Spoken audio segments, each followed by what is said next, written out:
video, and may I now call Brother Mon Manahan. Good morning to everybody.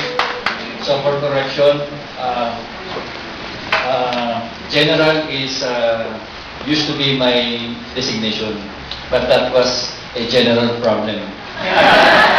Ang ano po sa akin, COLL is collector of customs.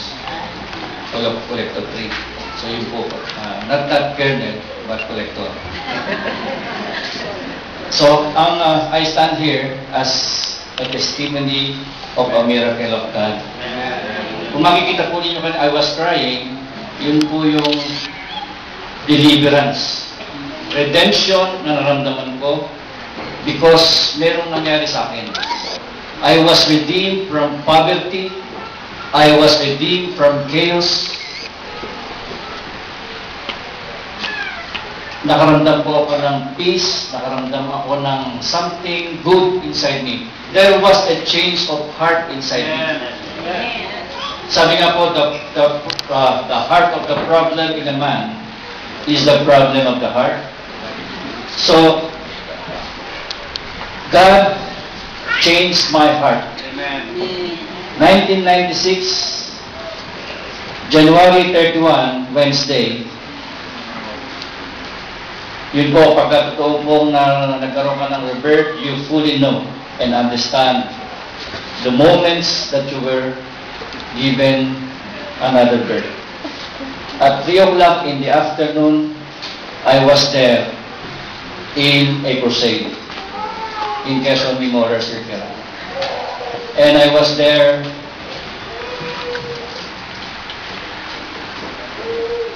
viewing all those people are clapping, dancing, and praising the name of Jesus. I was there hopeless, worthless, at ang itsura ko po noon marumi, hindi nagpapagupit, hindi nag-aahit, hindi naliligo, hindi nagpapalit ng damit. Taong grasa. Alam po ninyo, natutulog ako sa kalye. Hindi ako umuwi sa bahay. Doon ako sa street. I sleep on the streets. Even though I'm already from the Bureau of Customs. I earn money, but that money goes to nothing because I am a governor. So, I was brought there by God in a crusade. And I was standing at the back and was wondering what these people, who Jesus they are calling. Sino ba si Jesus? It's just the same as what Saul was asking, who are you, Lord? Who are you, Lord? That was also the same situation that was at that time, at that moment, I was asking, who are you, Jesus? Sino ka ba talaga, Jesus? Gusto kitang makilala. Tulungan mo ako, pagod na ako. I am really very, very tired. I need rest.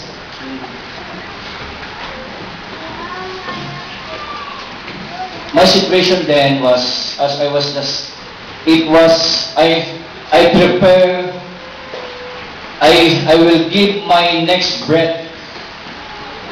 Pwede akong hindi huminga. Basta lamang makausap ko ang sinasabi nilang naghihimala at nagmimilagong Diyos. That was how desperate I am to seek God. So ito po, ang sabi ko, parang awa mo na, kung meron akong kasalanan ginawa na hindi ko naintindihan kung ano yung kasalanan, patawarin mo ako. At kung sinasabi nilang ikaw si Jesus na naghihimala, ikaw ang Jesus na nagliligtas, I want to know you. I want to know you. Ito po yung lumabas sa bibig ko. Dati po kasi, ang pagkakaalam ko, kapag nagdasal, pag kumikit, at nakipag-usap ako sa isip, okay na, naririnig na ng Diyos. But I must say, I must declare that a wrong concept. Mali po yun. Jesus was saying, ask with your mouth and with your lips, and you shall receive. Jesus did not say, think, and you shall receive. You will receive when you ask with your lips and mouth.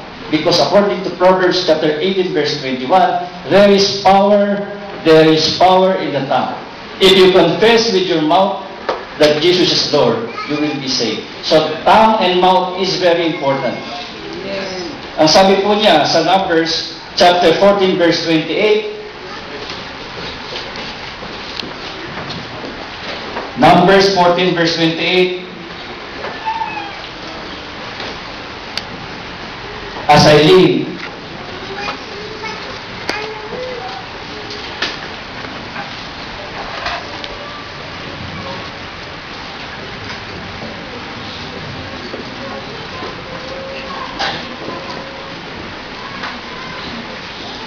Numbers 14, verse 28, as I live, says the Lord, just as you have spoken in my hearing,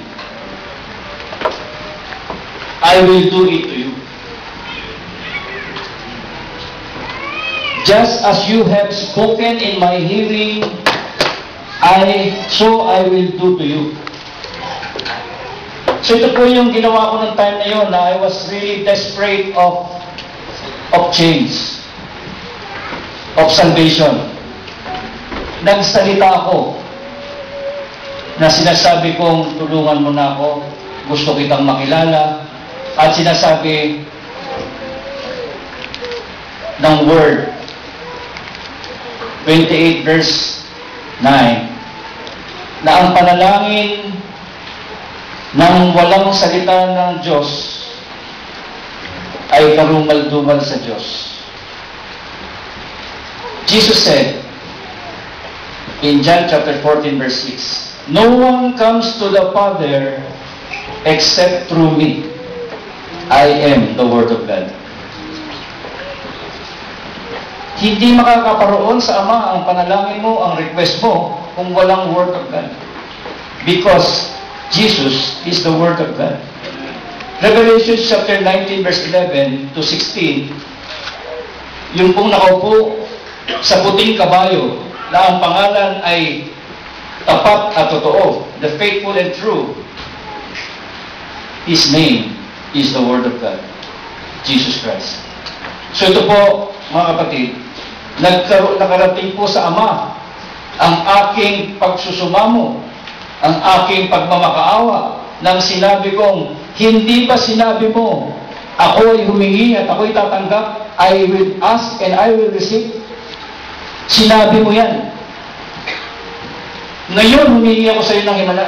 Paghimalaan mo ang buhay ko, kumuha ka ng milagro, ikaw na lamang ang pag-asa ko. Hindi ko na kayang patakbuhin ang buhay na ito. I failed. Inaamin ko na I failed. Ginawa ko na ang lahat, pero I failed. Ngayon, maghimala ka sa buhay. And truly, at that moment that I was speaking to an unseen God, meron pong humipo na malamig na hangin. I am very sure na yun po ang Holy Spirit. Bakit po?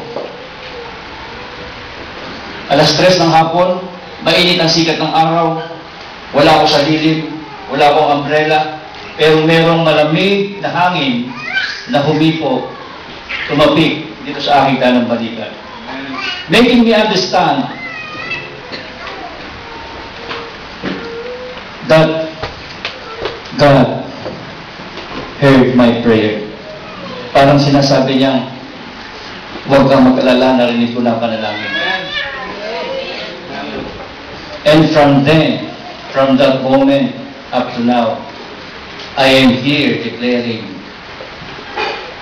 dumating po sa buhay ko ang siksik, liglig, umaapaw na pagpapala. The blessing of God. Hindi ko, I must say, na even yung rayuma, even yung gout, na naging